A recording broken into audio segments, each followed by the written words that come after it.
Hello again, feral friends and fellow nature nerds, and thank you for tuning in to Dirt Dispatch number 38. I'm your host, Tim the Nature Nerd O'Hara. I want to start out today by saying a word about AI.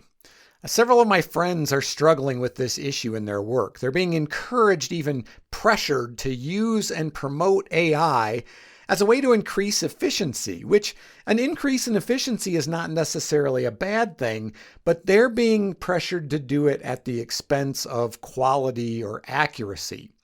And even in my kids' high school, they're now being required to handwrite rough drafts of papers to essentially show their work because there was an epidemic of kids using things like ChatGPT to write papers. So what does this have to do with the Dispatches from the Forest podcast? Well, here's my pledge regarding AI and the Dispatches from the Forest podcast. Quite simply, I won't use it. I won't ever use it. Now, I have no doubt that it could do the job. It could whip out a podcast script on whatever topic I chose, but I have a couple of issues there. First of all, using AI to write a podcast script on nature topics just seems wrong. It seems hypocritical, antithetical to the very topics I would be using to write about. You know what I mean? Second of all, I would question its accuracy. I've learned to be suspicious of the AI summaries provided by search engines. I think I've mentioned this before, but just to give you an example, I once searched for whether coyotes had ever been quote unquote introduced into an area as a way to manage other species like deer or feral cats or raccoons. Because that's a common belief among many people that coyotes have been introduced into their area to combat deer numbers. The AI summary unequivocally said yes, and it provided several examples. But when I started digging into the sources that the AI used to reach that conclusion, I found out that they didn't actually support that conclusion. The AI either misinterpreted trapped and released in relation to radio collaring urban coyotes, or the source cited the claim that the coyotes were introduced only to dismiss it later as urban myth. So my advice to you is don't depend on AI summaries as a source of accurate information. And as for me, I think I would spend as much time fact-checking an AI-generated script as I would just researching and writing it myself. So in the end, it's probably not going to save me much, if any, time. The final reason I won't use AI to write a podcast script is that I think I would be cheating myself out of learning and discovery. Even when I start a script on a topic I'm already familiar with, I almost always end up learning something new. And it's half the fun of doing this podcast. I'm learning things and then I'm passing that knowledge on to you. And I feel like using AI would diminish my excitement and my passion for the topic. Okay, enough about AI, but speaking of coyotes, and you do know I love coyotes, I want to share one of my favorite things that's going on right now here at Dispatches HQ. So first, a little bit of context. When you live on a military base, there are a lot of things that are normal that you don't find in a typical neighborhood. One of those things are the songs, mostly bugle calls played over the loudspeakers at specific times during the work week. At 7:30 a.m., we hear Reveille and To the Colors. At 4:30 p.m., Retreat, followed by the national anthem. And at 10 p.m., Taps. So here's one of my favorite things, and this only seems to happen at certain times of the year. I'm not exactly sure why. My best guess is that it's related to the time of the sunset, but it's been happening pretty consistently lately. When Taps plays, the coyotes respond, howling, yipping, and barking from shortly after it starts until a minute or so after it finishes.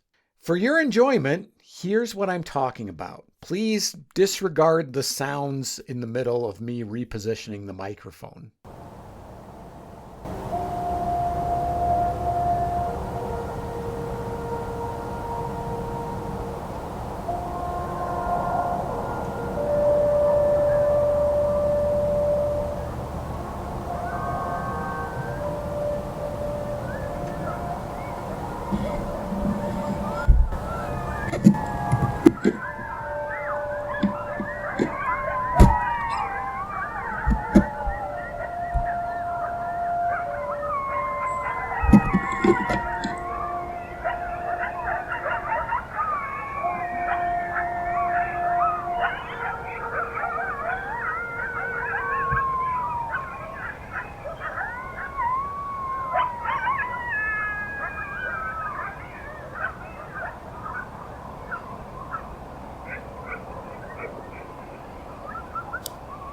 Now, I know it sounds like a lot of coyotes, doesn't it? But one thing I know about coyotes is that because of the way they can change the pitch of their vocalizations mid-howl, it usually sounds like there's about twice as many as there actually are. Our local coyotes also frequently respond to planes taking off and to train horns too, but those, unlike taps, aren't predictable, much harder to record. Now, full disclosure, I had to go through a little bit of audio editing in order to increase the sound because they were pretty far away and decrease some of the background noise. So the night after that, I went out again to try and get a better recording from a different spot. Spoiler alert, I failed because I forgot to make sure that my computer was using the external microphone, not the built-in microphone. But I still had an amazing experience. Sitting at a picnic table with the outside lights of a nearby building behind me and a dark open field in front of me, I started recording. As taps started to play, the coyotes in the distance started to respond. And then, maybe 30 feet off to my left, a coyote responded. Its bark was so close and so unexpected that it startled me. It made me jump. But I kept quiet, letting him say his piece. When taps had finished and the coyotes were settling back down, I shined my flashlight on the one near me. We made eye contact. I wished him well and he went on his way. Yet another close encounter with a coyote in which it did not try to eat me. Just want to point that out. I'm going to go to that spot again and try to get a better recording still. And this time I'm going to make sure I'm using the right microphone. Okay, my feral friends, on that note, we're going to put this Dirt Dispatch to bed. If you want to support the podcast, there's so many ways you can do that. Consider becoming a patron. Subscriptions start at just $5 a month, a mere pittance. Plus, with 3 paid months, you get some sweet Dispatches from the Forest merch. Find all the details at patreon.com/dispatches from the forest. You can donate through PayPal using my email address, dispatchesfromtheforest@gmail.com, which is, of course, also the best way to contact me if you have any questions or comments or requests for future episodes. You can, if you prefer, send a check as well. Email me and I'll let you know what the mailing address is. You can donate using the Cash App and the hashtag ForestNerd. Go check out the merch store at cafepress.com/shop/dispatches from the forest. Click on products and find something you like. Finally, follow Dispatches from the Forest on Instagram, Facebook, TikTok, and YouTube. I'm your host, Tim the Nature Nerd O'Hara, reminding you to go outside and get dirty.